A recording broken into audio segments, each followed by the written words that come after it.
I'm stitching out an Easter egg today, and this new design has been created using elements from the Almond Silk Paisley collection. And here you can see the first paisley shape that I've stitched out in Sulky Rayon 1209.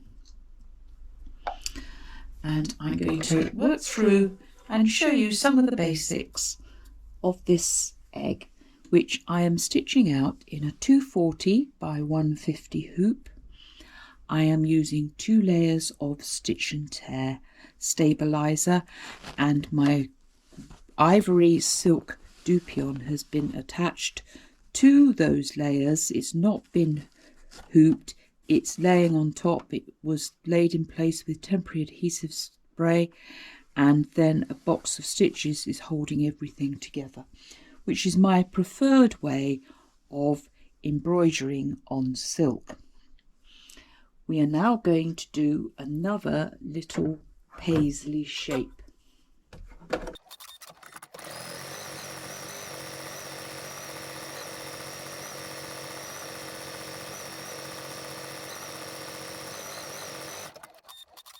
Most of the paisley shapes on this Easter egg have a motif fill in them, and that was a cross stitch one. And now we're going to do one at the top, which is a little bit more, it's got little squiggles. We're going to change the thread now, and I'm going to put 1149, which is a dark ecru. Load that up on the machine.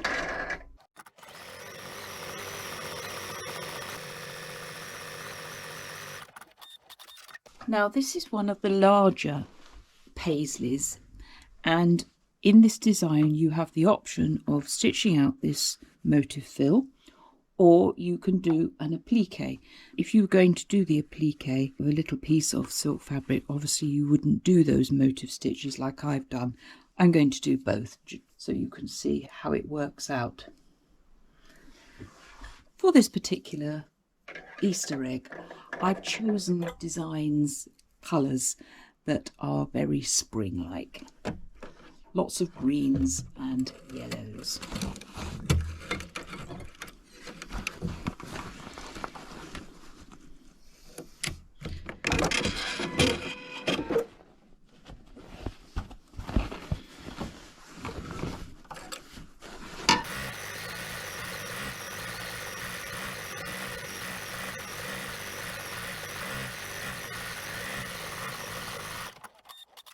So that is the little scalloped edge which goes around the paisley.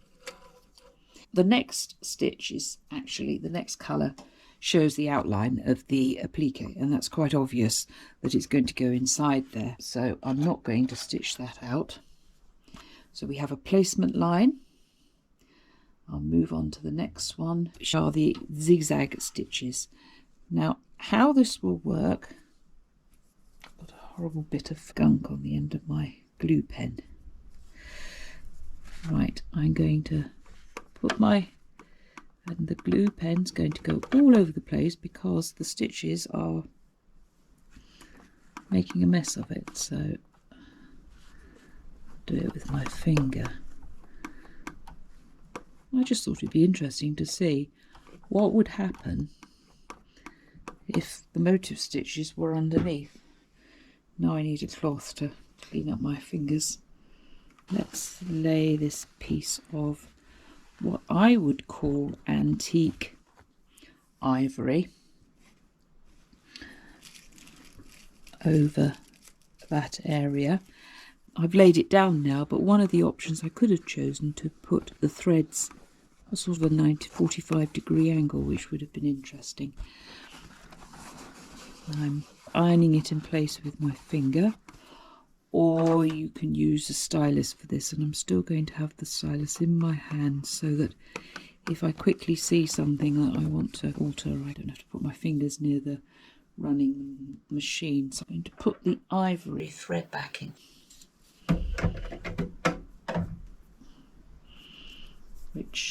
because that's going to be the next colour. Remember, outline alignment stitches tend to be in bright colours on my designs. primary colours, you don't stitch them in those colours. It's just identifying them as something different.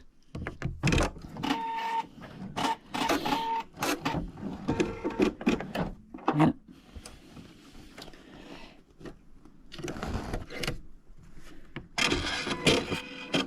Helps if you thread the needle first.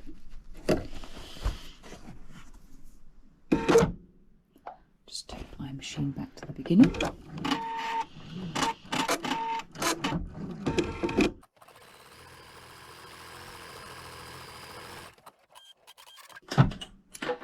And that's the applique done on that section. I'm going to take it off because I'm a great believer in moving the hoop round to get the best angle for cutting.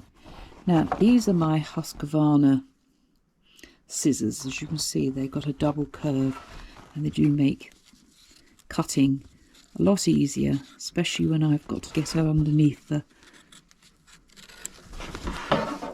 hoop here, underneath the embroidery machine, the long handle. I love them. And as I've explained before, always do little cuts, not big long ones.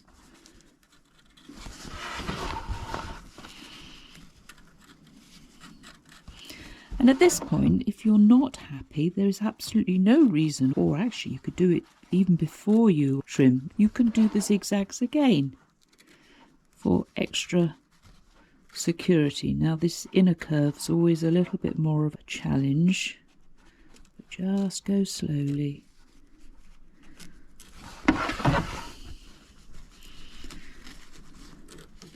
Because silk frays, it's a little bit more difficult to do appliques with silk, but not impossible. There we are.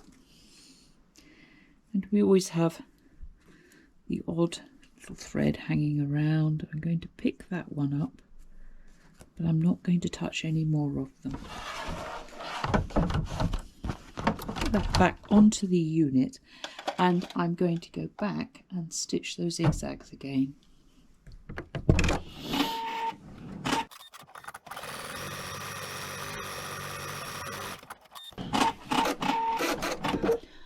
We have threads that are being pushed out, but we'll leave those well alone and we'll do the satin now.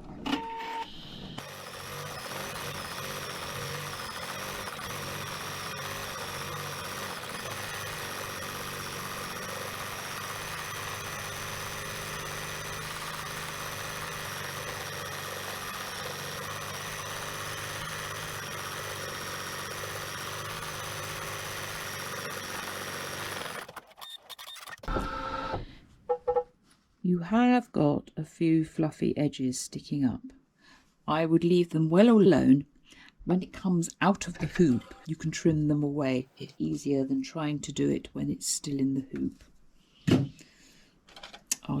If you bend the fabric, you're able to give them a little haircut at the side. Now, we're going to add a tiny little bit of spring colour to this now, with my favourite green. Well, I have two favourite greens. They're both putty, light putty and putty, which is 1229 and 1508. So I have a mixture of yellow and yellowy greens and bluey greens in this stitch out.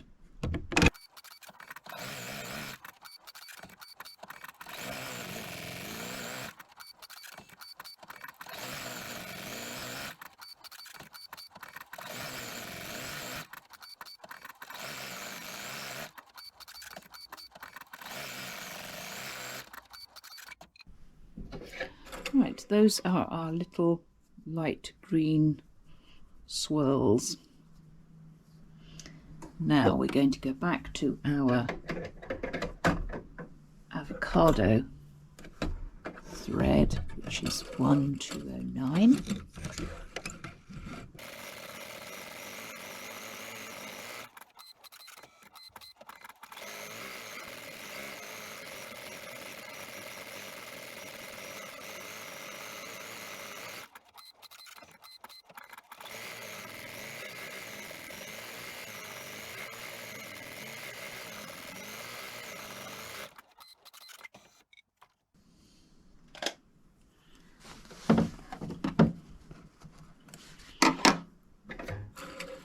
you like those little green flowers. We've done one surround, and we're now going to do what I call some sort of scrolly lace work and some tiny little flowers, and I'm going to stitch those out in an off-white, which is 1071, or you may want to do them in a pale yellow.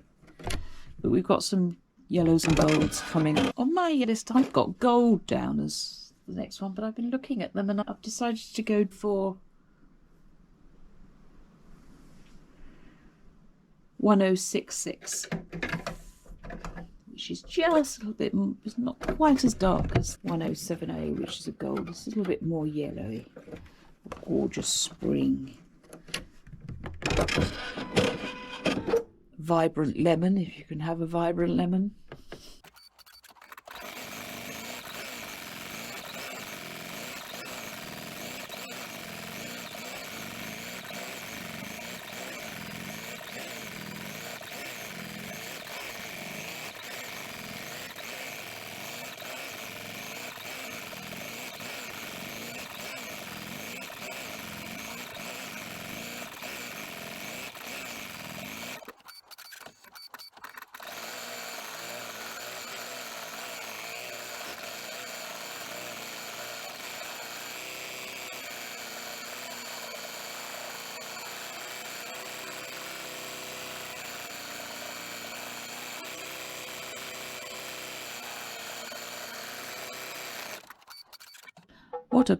What a glorious yellow that is. It's daffodil. I have lots of little daffodils out in my garden at the moment, particularly the Tate, which are the miniature ones, and that's the glorious yellow buttercup. And I've seen a few celandines out as well. I love all the spring flowers. They tell me that the winter is over. Just something I was thinking about as I was waiting for this to finish. There's no reason before you do the satin around this applique, you could have put the motif stitches on top of the fabric. Remember that they actually stitched out and we can't really see them underneath here. But you could have gone back to the relevant place and put motif stitches on top of your applique before you did the satin surround, and that would have flattened it a little bit more. But there are always options and things that you can change in my designs, and you probably would have thought sometimes, looking at the colours, why has she put a white here and then a little bit later we have the same colour? I do that to give you choices. If I group all the colours together, you cannot make changes for yourself. I would rather have more colour changes and more options for you than to shrink them down. Obviously, some colours can't be grouped together because another colour goes on top. But that is the reason. Lots of variety for you and options. Thank you for watching. And until next time, happy Easter.